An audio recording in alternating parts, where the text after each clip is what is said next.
Hello, welcome back to the David Watson podcast. Today I spoke with Frank Ladd. Now, Frank, I would describe him as a genius, and we were talking about maths. Well, much more than maths. And at the very beginning, I actually said my knowledge of maths is it has 5 letters and how to spell it. And then we started talking about quantum mechanics, quantum physics. Yeah, and I suppose in a sense I was clinging on for dear life. But he was a really nice guy, and yeah, he did actually help me understand a lot. I hope you enjoy listening. Hello, welcome to the David Watson podcast. How are you doing? Are you talking to me? Yes, Frank. Hey, David. That's Frank. Thanks very much. Yeah. Um, so we're here to talk about your book, and your book is about. I don't know. I know it's about maths. So just so we understand each other and the level of the challenge ahead of you, my Yes. my knowledge of maths is it's 5 letters, and I know how to spell it. Sure. Okay. Good. Good. That's a good start. Yeah. And you Yeah, can count. I'm sure. I I'm sure you can can count. count. I can count, Can and you I count by can twos? say Can that you again. count by twos? I can, Can yeah, you count by twos, I, threes, I fours? can, You're way yeah. out in front. You're fine. Yeah.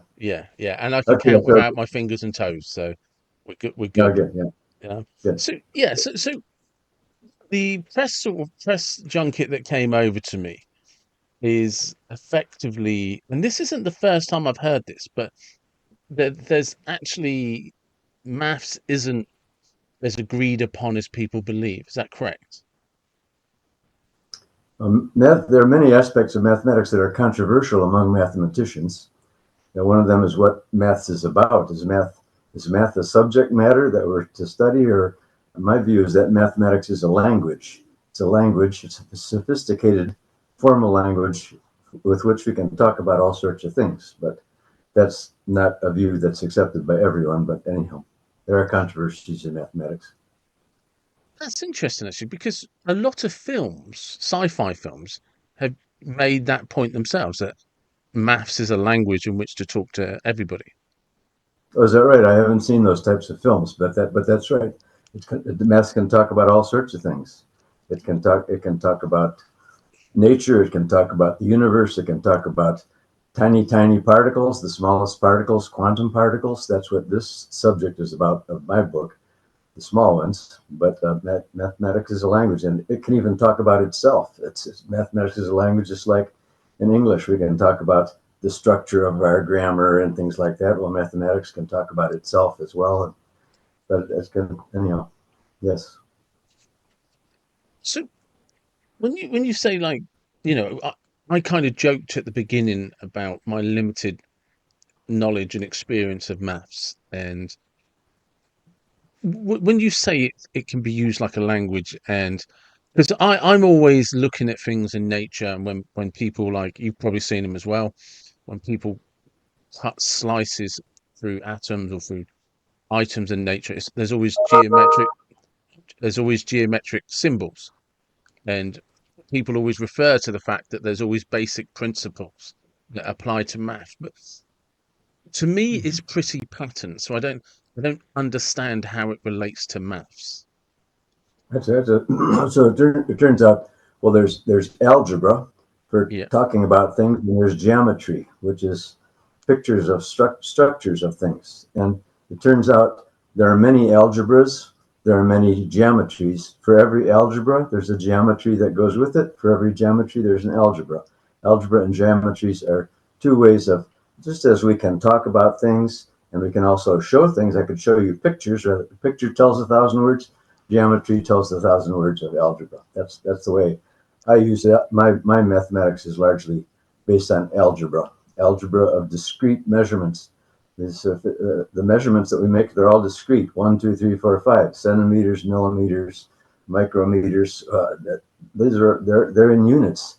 There's also a mathematics of continuity, continuous mathematics.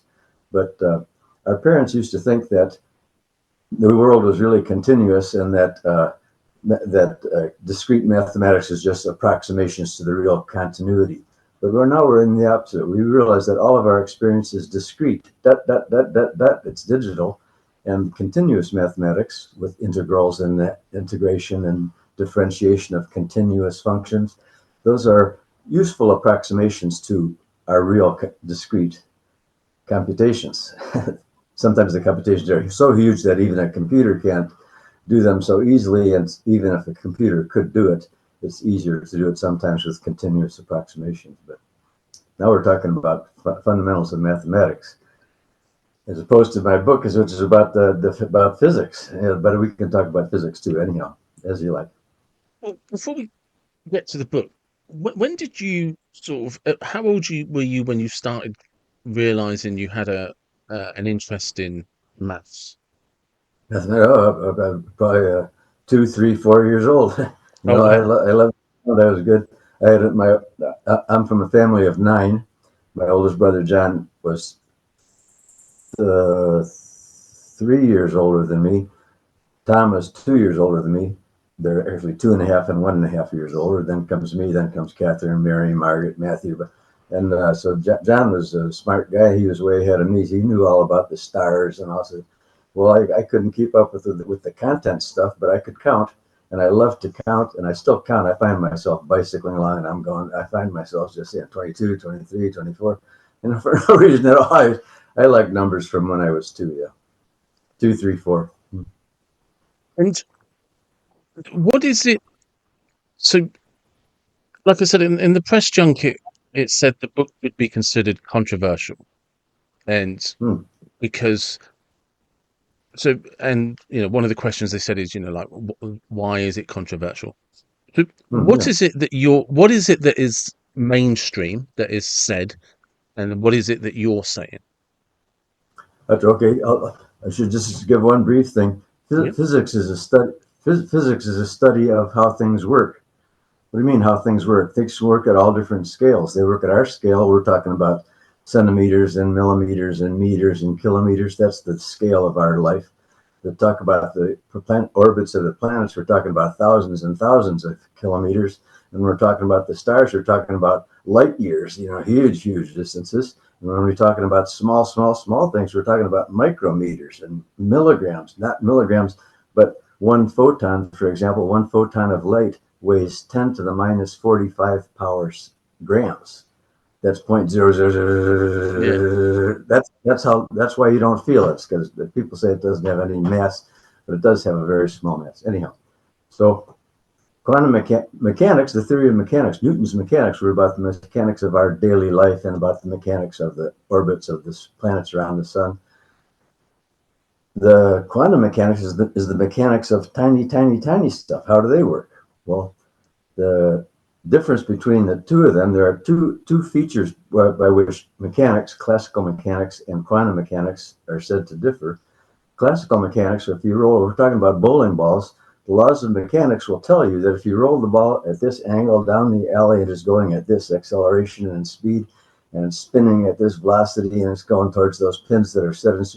Quantum mechanics, the theory of mechanics will tell you exactly what happens. It says if you do it like that, you're going to get a 6-10 split. If you get it like that, it's going to get a stripe. Quantum mechanics, the mechanics of tiny particles like photons and electrons. Photons, you wear polarized sunglasses. Polarized sunglasses, some light comes through and some light doesn't come through. That's why it dulls it down for us. Well, quantum mechanics, the laws of mechanics will tell us about whether photons will pass through a polarizer or not, like polarized sunglasses. But it doesn't tell you whether each one will pass through. It tells you only the probability that it will pass through. Probability that it will pass through. And that's what quantum mechanics does. The other aspect in which quantum mechanics, and that is a point of controversy from the time of Einstein and his crew, we'll get to that. But the other aspect of quantum mechanics is that in mechanics, when you go to a bowling alley, you walk down the middle where all the balls are standing up, and there are lanes going in both directions. There's 500 or there's 100 lanes, 50 lanes in each direction at these big bowling alleys. If you apply the laws of physics to your bowling alley, force equals mass times acceleration, angle of incidence equals angle of reflection, conservation of energy, blah, blah, blah. You apply that to your bowling alley, you don't have to pay any attention to behind you. There's another alley that's going in the opposite direction. What's going on over there is going on over there. What's going on over here is going on here. Mechanics, the theory of mechanics is local. these are our balls. Let's do our physics right here, and we're done. We don't have to pay attention to that. Well, the issue that we're talking about here has to do with sending photons, 2 photons of light in opposite directions, a whole kilometer down the road, and they're going to come to some polarizers. Well, as we say, are those photons going to go through their polarizers or not? Yes, yes, yes, no, no, yes, no, no. Those are the possibilities. And behind the polarizers, we have film, and it tells, does the photon come through or didn't? So we find out the answer to that question. Well, quantum mechanics only tells the probabilities of yes, yes, yes, no, no, yes, no, no. And those probabilities depend on the direction of the 2 polarizers. Well, one of the features of the probabilities is that it appears that the activity of the polarizer at one depends on the angle of the polarizer at the other one, way behind you. The conclusion, the standard conclusion today, based on the defiance of Bell's inequality, for which I'm saying there's a mistake in the generation of that. The defiance of Bell's inequality tells us that quantum physics is not local. There's mysterious matters to quantum. How does the thing over there, how does the photon over here know what the angle of the polarizer over there is? It can't know it. Blah blah blah. So so Bell's inequality has to do with a problem like that. And John Bell himself, he became very famous, and three of the people who have extended his work just won the Nobel Prize 2 years ago for their work in quantum mechanics. So we can get to their names, but the thing is that John Bell, who became very famous, he said, you know what, there's something I think that's wrong with what I'm doing. I'm not sure what it is, but he says, if it's really true that at the quantum level, the structure of a physical is different from at the classical level, that's what they call the level of the scale of our life. So if there's then there must be some scale at which the laws of physics change. And what could that be? He said, I think either we're going to find out what that scale is where the laws of physics change from being non-local to being local, or we're going to find out there's something wrong with this. And I think I found out what's wrong with it. That's what my book is about. And that's why it's controversial, because the physicists, they don't want to hear about it. They're already very famous. They're getting all sort of money for their research and blah, blah, blah. But they don't want to hear about what I have to say, but I had to tell the whole world. Go ahead.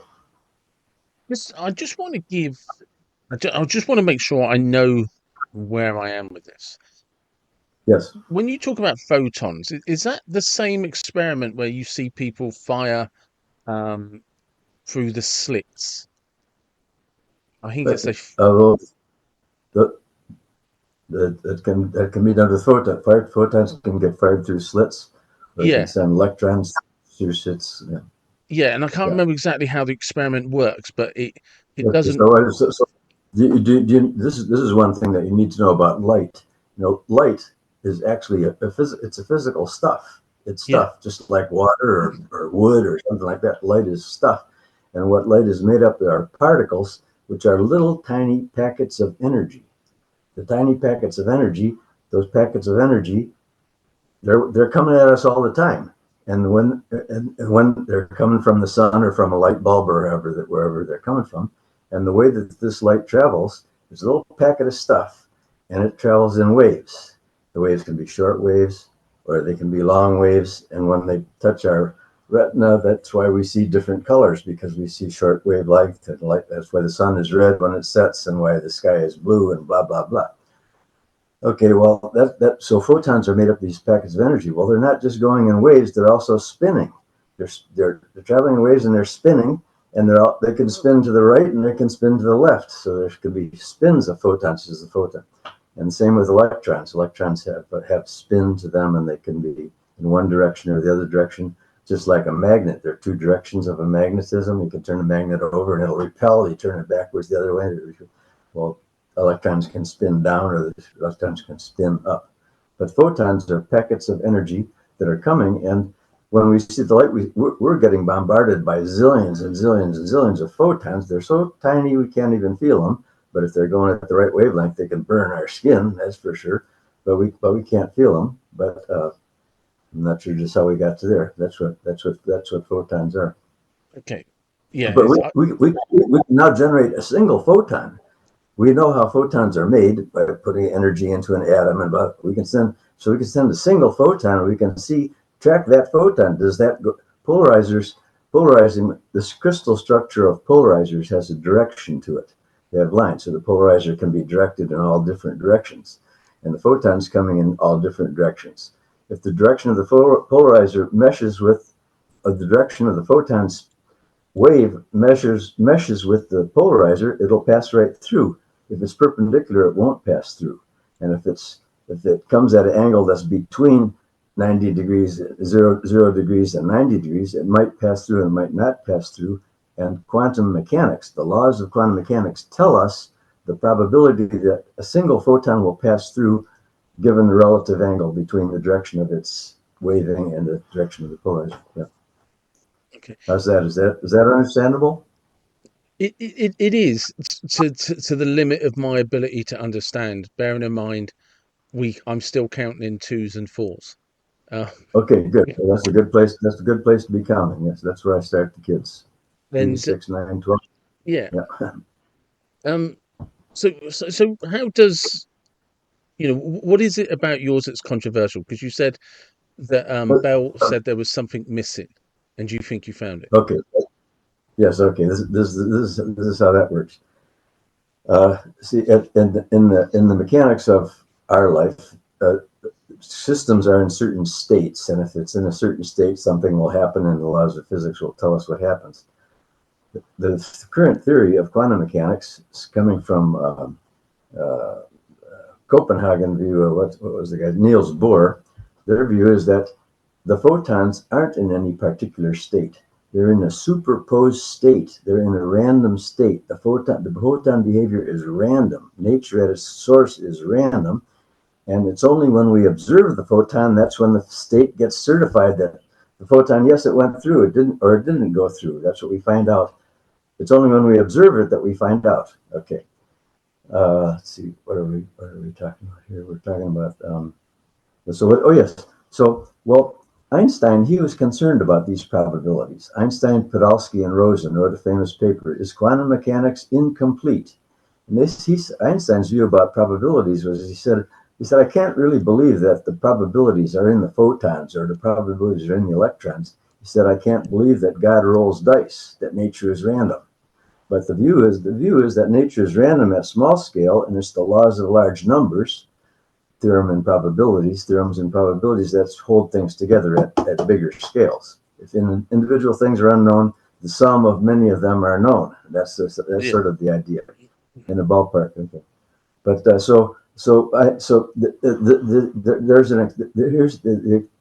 Einstein got shouted down. To go into the details, he got shouted down. He was considered a fool when he died because he couldn't come to accept that nature is random. Right? And so this other view took hold. Well, John Bell, Irish physicist in the 1960s, young guy, he was interested in Einstein's views. He was trying to resubstantiate them, thinking about that sort of stuff. But he came upon an experiment in which the laws of quantum mechanics, which seem to be verified by the things that we observe, the laws of mechanics defy Bell's an inequality that he found if local realism holds for quantum materials. That's Bell's result. It wasn't based on a real experiment. The real experiment is a thought experiment based on 4 real possible experiments. You have two polarizers at the ends of the photon gets sent a kilometer down the road, and the polarizers at the 2 ends at station A. This one can be at angle A or A prime, at direction A or A prime, and B can be at B or B prime. Okay, so we can do one of these experiments. We could do it at AB or AB prime or A prime B prime or A prime B, but we can't do it at all 4. Well, Bell's inequality in a special form that's called the CHSH form, Clauser, Hole, Chimney, and Clauser, Chimney, Hole. Jan Clauser won the Nobel Prize 2 years ago. They made the formulation like this: that if you could do all 4 of those experiments on the same set of photons, you have 2 photons. We're going to send it to AB, and we're going to send it to AB prime, and to A prime B prime, and to A prime B. Then, and you sum up Both polarizers, the measurements are yes, yes, yes, no, no, yes, no. For each one of these experiments, there's a quantity that can either be +1 or -1. Okay, and what we're going to do is we're going to pretend we can do all four of them. We can only do one, and we have done one, and Alain Aspect has done one many, many, many times on all sorts of angle pairings. But if we could do them on all four, each one, and then add these four ones together. We could add 4 plus ones, or we could add 4 minus ones, or we could add -2 or +2. It turns out that if local realism holds, if you just think about that sum, if each component is +1 or -1, the sum can be 4 if they're all ones. It can be 2 if there's 3 ones and 1 -1. It can be 0 if there are 2 ones and 2 minus, or it can be -4. But if you could do all four of these on the same pair, and local realism holds, the sum can only be 2 or -2. 2 or -2. And it's random whether it's 2 or the -2. And the expectation of this random distribution, it's got to be a number between -2 and +2. It's the expectation. The expectation is a feature of statistical distributions.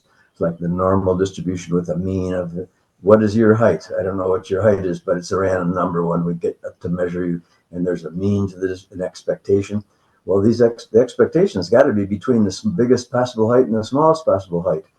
Bell's inequality says the sum of these things, the expectations got to be between -2 and +2.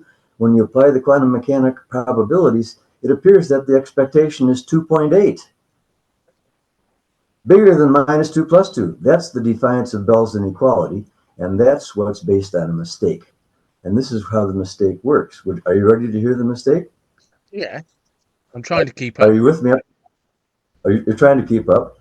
Okay. There will be some people who are listening to this who are interested in physics, who know more about this Yeah, than you, but everyone will know about this. There are millions of people have looked at Bell's inequality, and on YouTube and such, they're all people explaining how Bell's inequality is defied.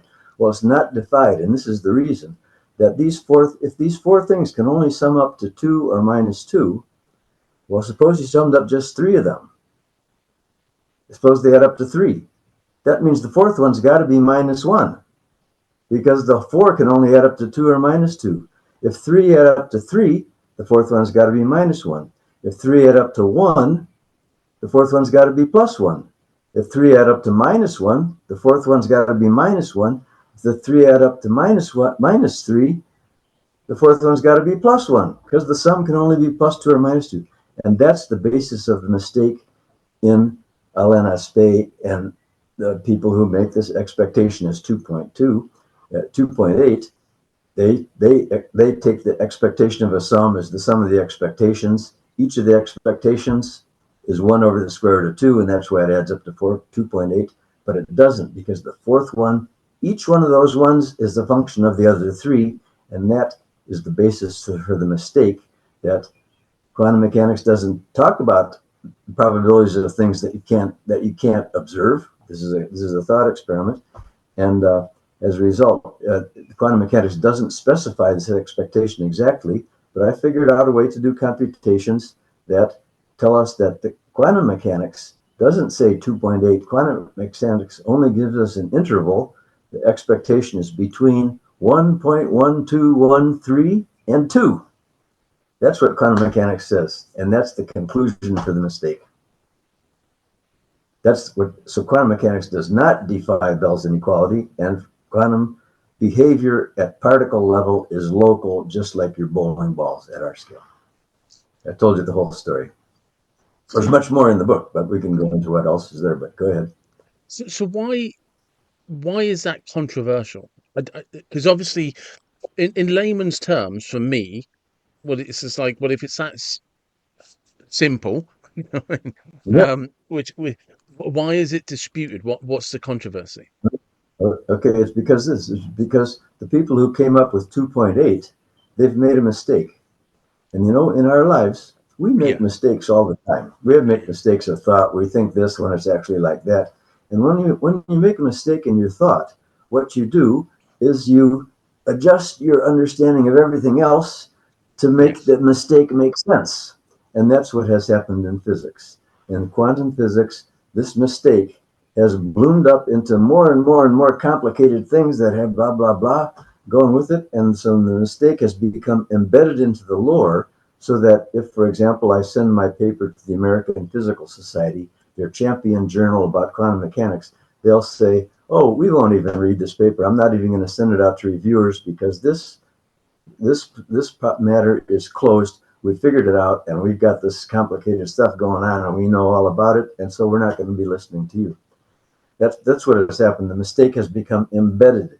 I can tell you how this mistake gets glorified even far. Here's there's a very famous paper, GHSZ, Gigerenzer, Holtz, Shimony, and Zeilinger. Anton Zeilinger also won the Nobel Prize. They were interested in, if Bell's inequality is defied for 2 photons, suppose we send off 4 photons, so we make a bigger problem. How does Bell's inequality work in that? And they found out that if you apply Einstein's principle of local realism, locality of this stuff, to the 4-dimensional problem, you get a contradiction. And so they said, no, local realism is gone. Local realism doesn't work at the quantum level. Well, I found out when I first told you the story that I just told you about the Clauser, Holt, Shimony, and Holt.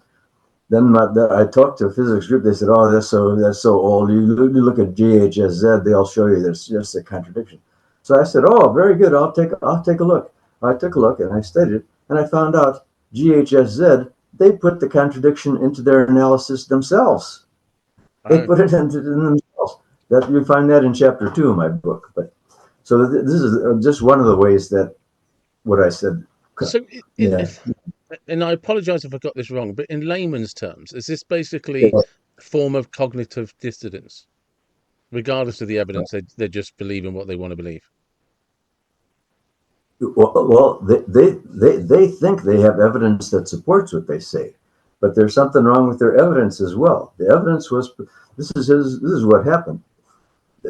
What you say is true about cognitive dissonance, but despite the evidence, they think they have evidence that supports what they did, and this is what Alain Aspect. Now this is 20-ish years, 15 years after John Bell, 10 years after Clauser, Holt, Shimony, and Holt. 10 years later comes Alain Aspect, a young guy, French professor. He was a graduate student, I think, then of optics. And now he's a great professor and a Nobel Prize winner, of course, for this work. He said, oh, this great result of quantum physics, you mean it's based on a thought experiment? You can just think about it, you can't do it? He said, I'm going to find out some physical evidence. This is physics we're doing. This is not a dream world. We're talking about physics. He said, I'm going to design an experiment. He said, these 4 components, that the expectation of the sum is supposed to be the sum of their expectations. He said, I can estimate these 4 expectations. I'm going to do a zillion experiments at AB. I'll do a zillion at AB prime. I'll do a zillion. And he took the experiment and he added them all the 4 estimated expectations together, and he added them up, and they came out to be 2.8 to 16 decimal places, something like that. So there's confirming evidence that Bell's inequality is defied. The problem with Aspect's experiments is that he did these experiments separately on different pairs of photons. There's different photons here, photons there, photons there, photons there. He did them on different pairs of photons, and the restriction to -2 to +2 doesn't hold for those 4. If you'd like to take Aspect's experiments on this one, this one, for each one of those 3 pairs, you have to construct the 4th one through the function I just told you. If the 3 add up to 3, make the 4th one -1. If it add blah, blah.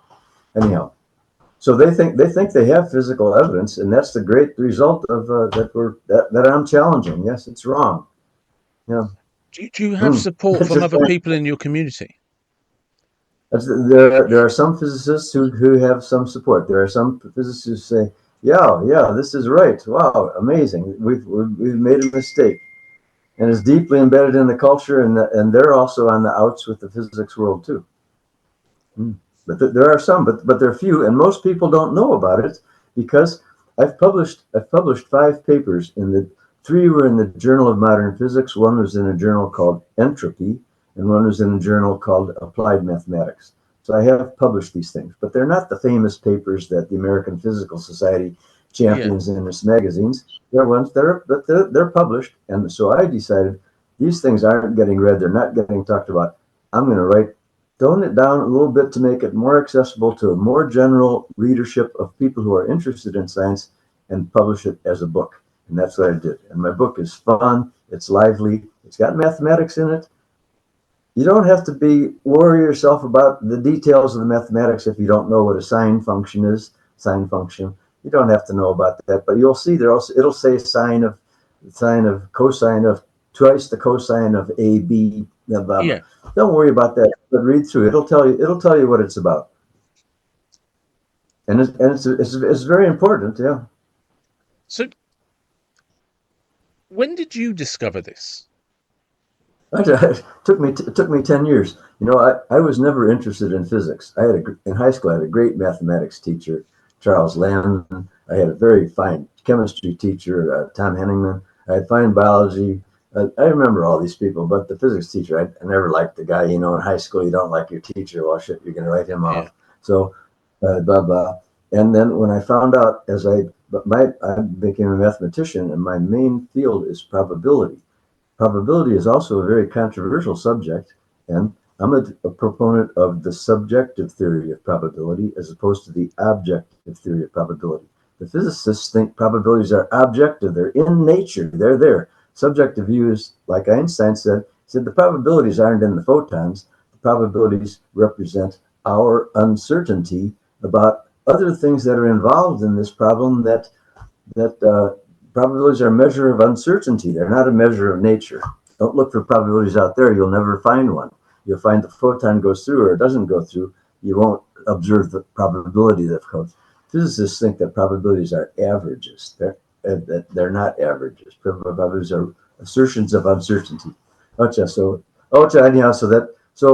knew a guy back when I was in graduate school. One of my brother's friends had similar interests. Well, some God, it would have been 30 years later, from grad school, at least 30 years later, I met this guy at a party. I live in New Zealand now. These people live in the USA. I went to a great party at Bill Seymour's house, and blah, blah, blah. And here's Mike Allray. He says, "Hey, Frank," he said, I'm a statistician. I was talking with a bunch of other engineers, and I said, I don't know anything about quantum mechanics. They said, well, we don't either. Let's make a study group. So they made a study group. One of them portioned out the various topics of quantum mechanics to be studied. He said, I got Bell's inequality. He said, it's a very interesting problem. You should look into it because I've read all the stuff. I've taken the notes. I've made a presentation. I'll give you my notes. So I said, sure, I'll look into it. I came back home and we corresponded for a year. It's difficult reading, partially because it's not well specified just what is the variable we're talking, blah, blah, blah. We went through it. By the end of the first, I started out on different aspects of it, but it took me virtually 10 years to resolve the problem. I had it resolved. The easiest one, the Clauser-Holt, Shimony, and Holt, that took me about 3 or 4 years. And that's when that first one got published in something like 19. Well, that's in 2020, 21, 2021. That's when I started publishing them. But I'd heard about it 10 years before. It took me 10 years. It's on my mind all the time. It gets into your dreams. You're finally asleep. And then you got to jump up and start writing it down. That's how mathematicians work. You live in your dreams. You get pursued by the muses. That's Yeah. how mathematician life is. So if you can get this work, I don't know. I'm about to say something, and I don't know, and it might be really clumsy, so I apologise if it is. Yeah. I'm assuming the part of the effort with the book is to get to get this theory accepted. Like, actually, Yeah. this is how we're supposed to be doing it. That's right. That's right. Yeah. So, if you can So achieve people got that, to read the book, and they don't know about the book. The American Physical Society, I've been trying to get them to. I was trying to buy an advert in one of their journals. They won't even reply to me. But I'm going to the American Physical Society meeting this coming March in Anaheim, California. I'm going to be there, and I'm going to make a presentation there. I have 10 minutes, to tell them, read this book, and this is why. I'm going to do it. I'll be there. So frustrating, isn't it, when you have these so-called organizations that are supposed to be the pillars of truth for their industry, Right. and they're not. They're a closed shop. And if you're not the That's right. member and you don't say what we want you to say, you're not coming in. That, whenever That's true. like you and I are having a conversation, a loose conversation about maths, quantum Yeah. mechanics, and stuff. But really, I'm just listening. Yeah. My understanding going back to the year, I suppose, Galileo is the Yeah. name that pops into my head. Is it was Yeah. always about discovering a truth. Our Yeah. job That's right. is to learn. Our That's job right. is to discover a truth and then to communicate what we discover. Others to Yeah. take that baton Yes. and run with it. It was never Yes. to Yeah. be. We're not moving any further because every great leap we've had throughout humanity, without exception, is Yeah. somebody took another person's idea and developed it. That's right. Yeah. That's There right. was Yeah. somebody that Yeah. Yeah. made a discovery, and then at That's some right. point in time, somebody looked at that work and saw that something was missing. Yes. That's right. Yeah. Yeah. Well, I hear what you're saying, and that is true. It is frustrating, but for my own feeling about what I've done is that I'm very pleased that I have resolved this problem, and it's in quite ornate detail, as you'll find out in this book. I've resolved the problem, so I'm done with it. I don't care if it's there. It's going to Yeah, be read 100 years from now. Somebody might read it. Who I've just not. The way things go these days, things happen so fast. It's not going to be 100 years. It'll be in 10 years. But I'll be dead by 20 years from now. I'm 76 now. I'm not going to be hanging around much longer, but it doesn't bother me that my work is not accepted and that these people bray about, oh, they already know this is all stupid. What I'm saying, it's not stupid. It's correct, and I found it out for my satisfaction. I'm very yeah. pleased with what I've done. Yeah, and I'm not That's worried about not that. being That's famous or.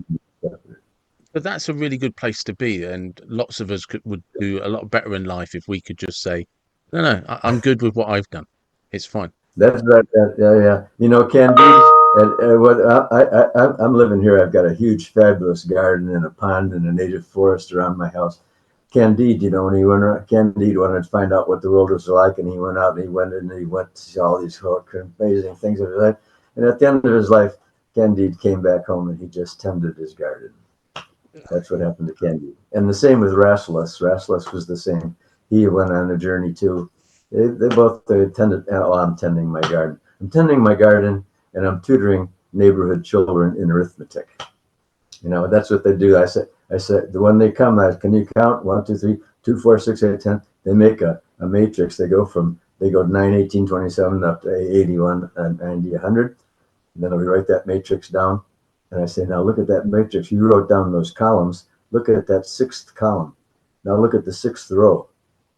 They say, oh, it's the same as the sixth column. Look at the third row. Oh, it's the same as the third column. Then they write at the top of their paper, the symmetric matrix of counting integers. And then they learn about symmetry, and they say that matrix is symmetric about the diagonal. If you turn it on its side, down there are the perfect squares, 2, 1, 4, 9, 16, 25, and the ones on the right and the left are exactly the same, just like your face. So that's how we start arithmetic. But they do this, and they go a long way fast. Yeah, but They're, they're, it's a funny full circle, isn't it? yeah, yeah, yeah. Back to grade school. Yeah. It's this weird thing just popped into my head. About a month ago, I was talking to a lady, and she was the daughter of a French pianist called Gabby Casidas. And Okay. yeah, so again, well out of my depth. I knew nothing about her mum. I knew nothing about classical pianists, French classical pianists, or anything. Yeah. It turned out they had emigrated to America in the 40s because of the war. Her parents were already on tour. Her dad was a French pianist and a French composer, and but we're chatting, and she's like, "We were at this university because that's where my parents were, and her parents were really good friends with Einstein."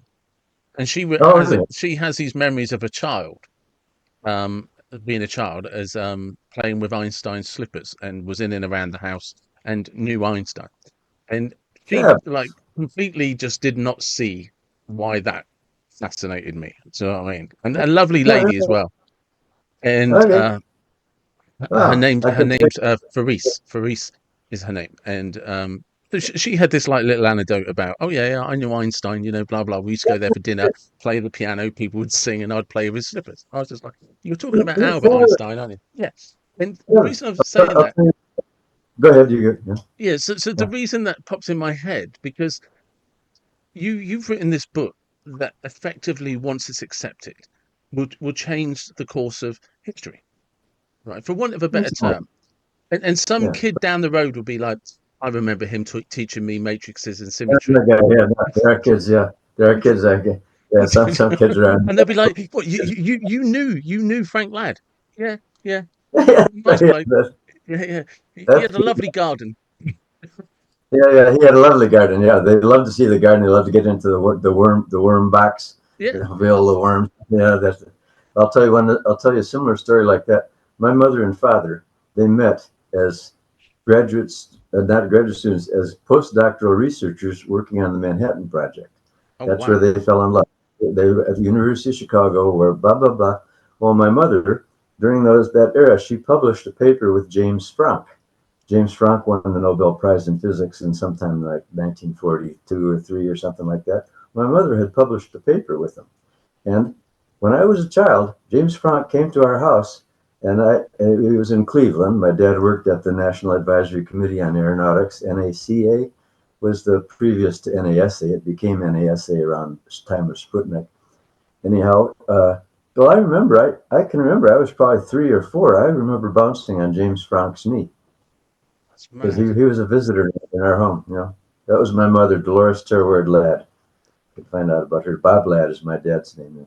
But it does. I find, but I don't know why, but things like that, they really excite me. I love the fact that one day there'll be possibly a child, well, a person, you know, a man talking about how you were his maths tutor. That's yeah, that's true. Yeah, You know it what I could mean? be. Yeah, yeah. And Well, we're all connected. We're all connected. One of the things about the non-locality of quantum phenomena, they say, well, what's going on over here has got something to do with what's going on over there. Well, that there is a feature of that we are living in one world, one universe. It's one star. We were an explosion. We're part of an explosion. We've been exploding for 15 billion years is what we think. We've been exploding. It's all one thing. It's just passing through time. That's how there's a great book you should well you might the whole story is this book is called not Journey Across the it's called uh,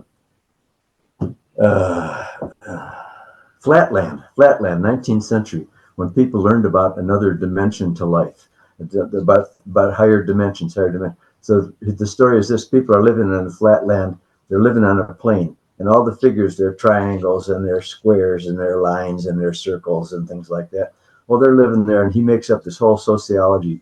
William Abbott, I think, is the author's name. Flatland. Anyhow, they're living in there, and then one day, and he makes this whole sociology of how they work. And then one day, they saw a strange thing. They saw a point becomes a circle, and the circle gets bigger and bigger and bigger, and then it gets smaller, smaller, smaller, and then it goes away. And they saw this again, and they wondered what was going on here, and they realized there's a third dimension. They were living in the flat land, and what they were observing was a sphere that was passing through their land, and it touched as a point. It got bigger and bigger and bigger, and it got smaller, smaller, smaller, and then it went away. That's how they learned about the third dimension. One of the funny things about my book is that you'll find out is that it turns out this problem of the CHSH inequality is it's an 8-dimensional problem. 4 dimensionals get erased by quantum specifications. There are 4 dimensions free. And one of the things in my book is I show a picture of a sequence of pictures of this 4 dimensional object supported by quantum mechanics passing through 3 dimensions. It starts out as a point, it becomes a trapezoid, like a pyramid, and the trapezoid gets bigger and bigger and bigger, and then the nose of it gets cut off, and then more and more and more of the nose gets cut off, and then it disappears. And you can see the pictures of this in my book. Take a look. Just plain wrong. Just say, let people. What is the book called? Because I don't think we've actually discussed that. What is it for? It's for No, what it's called.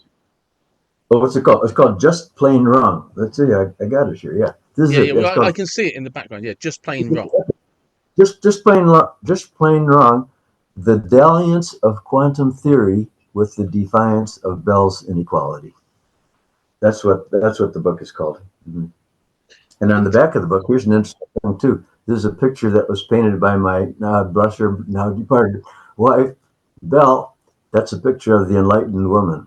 It's Eve just looking at the apple. The snake is looking at her. That's what, and around are the chakras. She's got the 7 chakras. You'll see that on the back of the book. Okay, so now you've. This is going to be okay. Go ahead. So,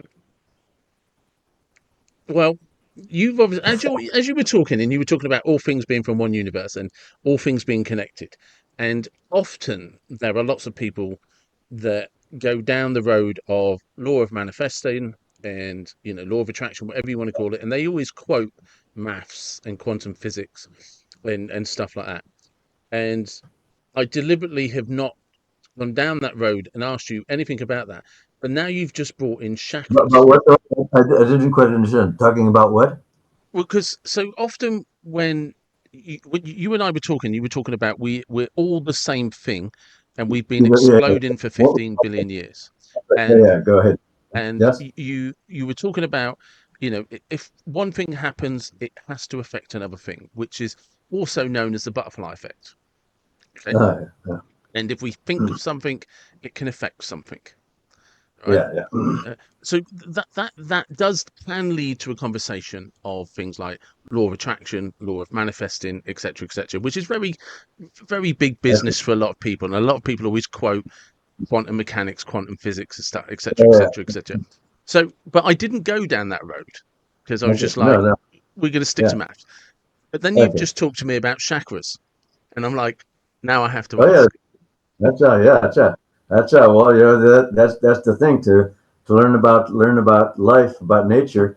You can look all around you, and you can also look inside.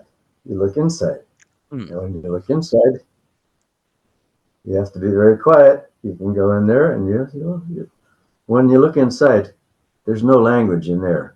That's what Wittgenstein said. That about which we cannot speak, we ought not. Don't try to talk about it. Just go in there and refresh yourself. That's how that goes. There was something else I was going to say, but I forget. Yeah, well, I do want to say you're talking about cause and effect. Here's another guy who's been written off, David Hume. The problem, people are always looking for causes. Correlation is not causation. And we're looking for the cause. There isn't any cause. David Hume pointed out there's no cause. Cause doesn't make any sense. There's 2 events, A and B. What can we observe? Yes, A, yes, B, A and B, A and not B, not A and B, not A and not B. That's what we can observe. We can't observe A causes B or B causes A. We can observe A and B, not A and B, A and not B, not A and not B. That's all we can observe. There isn't any cause. And David Hume, he was a great guy. I think he was 18th century. Yeah, David Hume. That's my view. Looking for causes. I think just thinking in terms of cause doesn't make sense. We're part of an explosion, and this is life. We're living life. The explosion is alive, and that's how we are. We're alive. So, yeah, it's interesting because you said. I'm not a nutter, but I'm not a usual thinker. Yeah. Yeah, no, the reason that caught my attention, what you were just saying then about cause and effect, is Yeah. it reminds me of something. So I work with head injuries, and I'm a qualified hypnotherapist and stuff like that. So people will tell Okay. me about human behavior, and Oh I've yeah. always said this thing is like everything you've read in a textbook will not play out in reality because people are too different. And any analogy I can give you from hindsight, it was not from Uh, foresight. I said oh, to you. yeah. Yeah, that's right. Yeah, And it's just like you're saying, you can observe A, you can observe B, you can not observe A, you can observe B, and yeah, sometimes this thing about observation is when people talk about it, it's like, no, you didn't predict it. You're talking about it in hindsight. yeah, yeah, It's not the that's right. same Yeah, thing. If cause and yeah, effect no. was an exact rule, I should be able to predict everything before it ever happens. Mm. Well, because we make some sense out of life. We learn about things. We have foresight. You can't be wrong in your foresight because when you say your probabilities are a representation of your Yeah, uncertain opinions about what will happen next. When you tell me your probability, you can't be wrong because you're not saying something about what will happen. You're talking about where you are. This is my assessment of what's going to happen. It's my probability, but you can't be wrong in telling me your probability. You're just telling me what you think. But when we observe it, no, when you observe something, we found out yes, there was a head. It wasn't a tail. It was a head. That's what we saw. So you see, yeah. I've, I've got a great sequence of backgammon matches. I got interested in sequences.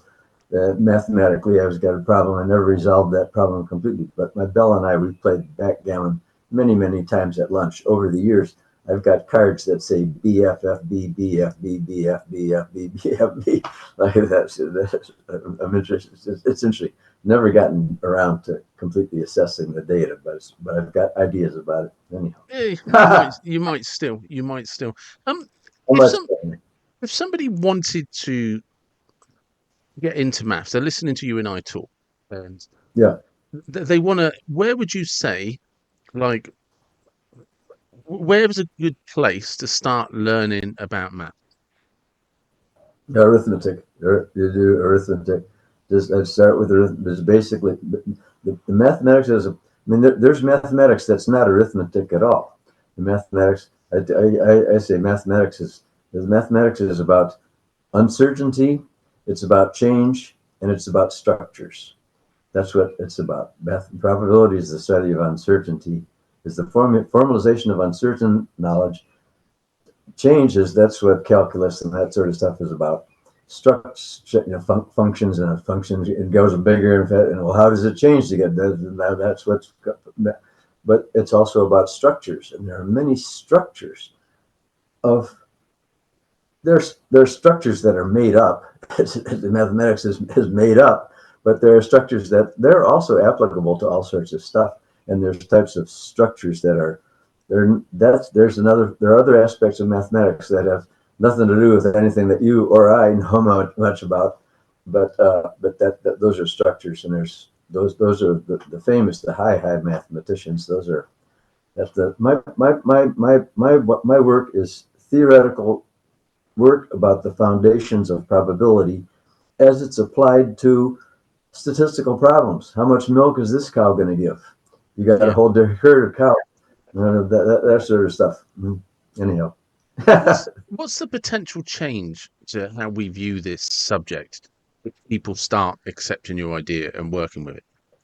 that's okay. So one thing that you and generally people are hearing about now are the development of quantum computers. Yes. So quantum computers are based on probabilistic signals that come from quantum mechanical behavior of light. Now, light, whereas computers now they're based on electricity, electrons, but light travels a lot faster than electrons. Light goes 300,000 kilometers per second. That's how fast light goes. Well, electrons, hard to say exactly what the speed of an electron is. It depends on how the electron is moving. Blah blah blah. But the speed of an electron is it's 100 times more than 100 times slower than the speed of a photon. Well, so the quantum probabilities are based on the structures, the quantum behavior of light, and I myself have not gotten into the detailed manipulations of the the coding of quantum computers, but I do see things about it because I've had other things on my plate. But I do see that people are concerned with this what they call what do they call it? Uh, forgetting the word. My mind is going like that. Sometimes. Anyhow, I think if people understood properly what the quantum mechanics is saying, which is not about the non-locality, but if it's not about the non-locality, it will improve their understanding of designing the codes. Would be my thought. That what they call it they call it entanglement. It's not the photons that are entangled. It's our understanding of the photons that's entangled. And our understanding is based on symmetric distributions, which are called exchangeable distributions in the subjective theory of probability, coming from a great genius of Italy through the 20th century, was Bruno de Finetti. Bruno de Finetti. He was the generator of this. There are many people who are involved in the subjective theory of probability. Ed James, Dennis Lindley, blah, blah, blah. But Bruno de Finetti was the great genius. You'll learn about Bruno if you take a look at my other book, Operational Subjective Statistical Methods, Mathematical, Philosophical, and Historical Introduction. People will find that on the web as well. Um, just want to finish with my last question, which is completely unrelated to anything we've talked about. Fair enough, Although, shoot. yeah. Although, to be fair, it does involve using your imagination to think about a time machine. Um, Okay, if there was such a thing as a time machine, where would you go yeah. in history? Why would you go there? What car would you drive? And what music would you be listening to? Okay, wow. Where would I go in history? uh, where would I go in history? I'd go to now. I'd go to now, and I'm already here. I don't Yeah, have to drive there. And music I'm listening to. I listen to. I like classic rock. I like the Rolling Stones. I like yeah. Led Zeppelin. I like these are the ones that I blast out. Commander Cody and his Lost Planet Airmen. I listen to that sort of stuff when I'm cleaning the house or doing dishes, something like that. But when I listen to classical music. I like Arvo Pärt these days. Arvo Pärt, I listen to him a lot. I listen to the classic Stravinsky Yeah. and Orla Bartok, and I go to the symphony. I go to rock and roll concerts. I get that. Yeah. That's So, it. But I'm not such a jazz. I'm not such a jazz person. no, no, I'm not a jazz person, but yeah, I like the classic rock and I do like some classical music. But yeah, that's a perfect place to stop. So thank you very much for your time. It's been really appreciated. Oh, David. Hey, thanks a lot. I've enjoyed talking with you. Cheers. Thank you. All the best wishes to you. And there you go. That was Frank. And I know there'll be people that listen and understand exactly what he's on about. And for me, there was areas I was like, actually, I do kind of understand that. And then there was other areas I was so lost. Um, but and that's that is maths. But I do like the fact he described it as a language, and I do wish there was I could understand all of these theories and principles much better. But it's people like Frank that help you understand that, and it's conversations that help you understand that. And it definitely blew my mind when he went from that to chakras. I was just like, whoa. But that was great, and maybe one day I'll get another chance to talk to him about that. But please, if you were listening to this and you check out the book, the link will be in the description. And as always, thank you very much for listening. I always appreciate the support, the comments, and the likes, and the people that share and talk about the podcast. It really does help, and I'm very grateful to you for doing that. And as always, wherever you are from, whatever you believe, please do take care and be blessed. Thank you very much.